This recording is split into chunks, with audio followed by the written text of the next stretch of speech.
I hinted earlier that there's a bit of a musical tie into this MVP of the week. The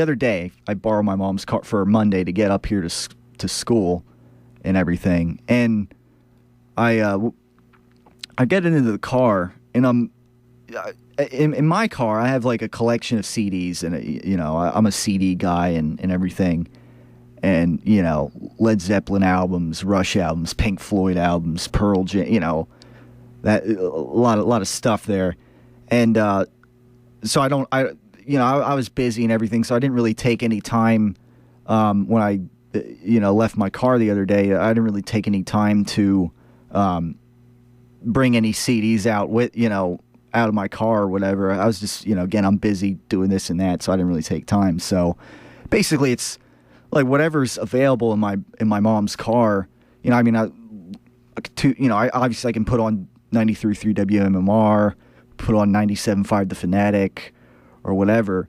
But again, since I like to listen to CDs, so I get in the car on Monday morning, I'm thinking, I wonder if anything's in the CD player. And I see on the like the right shade, I see I guess the CD case to Van Halen's 1988 album OU812, and I'm thinking, let's press play on the CD player, and sure enough, she had Van Halen OU812 right there in the CD player, and I'm thinking, so right away, to me that's a roaring round of applause worthy for my mother's choice of having that album in the CD player ready for me to listen to, because surely enough, I have a copy of that. I bought that album several years ago, and I have that.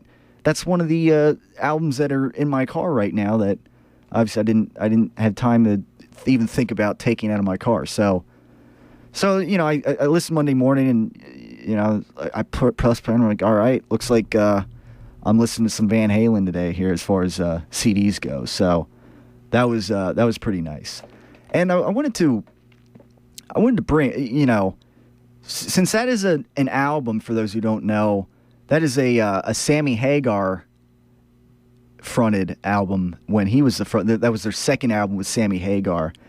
And obviously we talk a lot of sports here, but we try to open up other avenues here in the Tyler Werner Show. And every now and then you'll hear me do this, and you'll hear me talk a little bit about music that I come out of a commercial break from and whatever. But obviously one of the things that surrounds Van Halen is the David Lee Roth era, and then the Sammy Hagar era, and then of course like another short David Lee Roth era, and then like another short there was the Gary Sharon era, but that was kind of forgettable for the most part, and only really produced one album and was pretty short-lived anyways.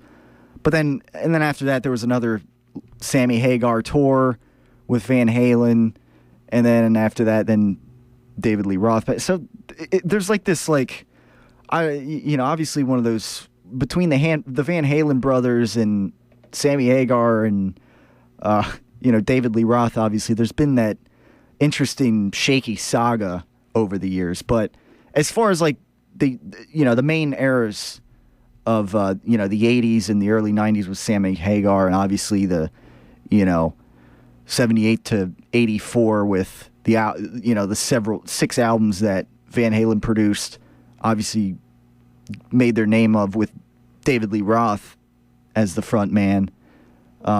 There's always that controversy, and I think, at least my opinion, I'm kind of in a minority here, but I almost enjoy. I gotta say, I kind of enjoy the Sammy Hagar era equally with the David Lee Roth era, actually.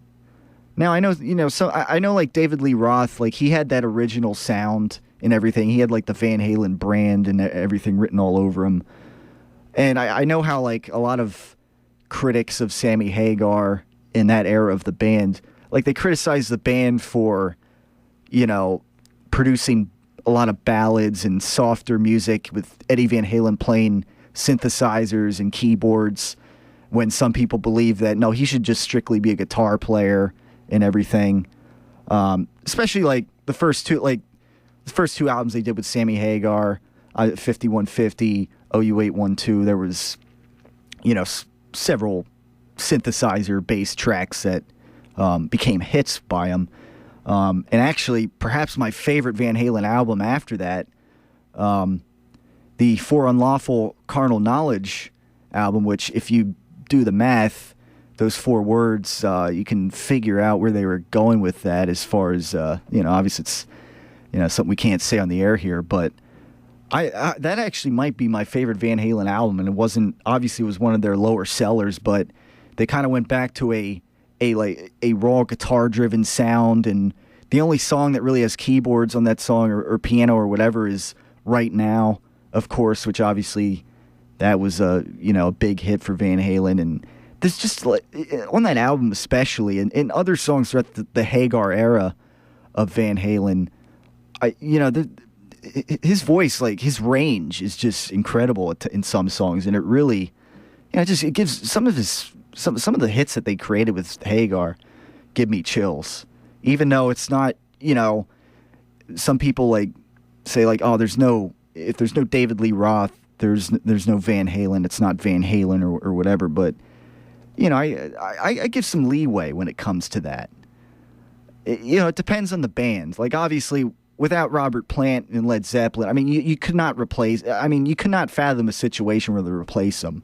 Obviously they basically ended their tenure when John Henry Bonham died, obviously.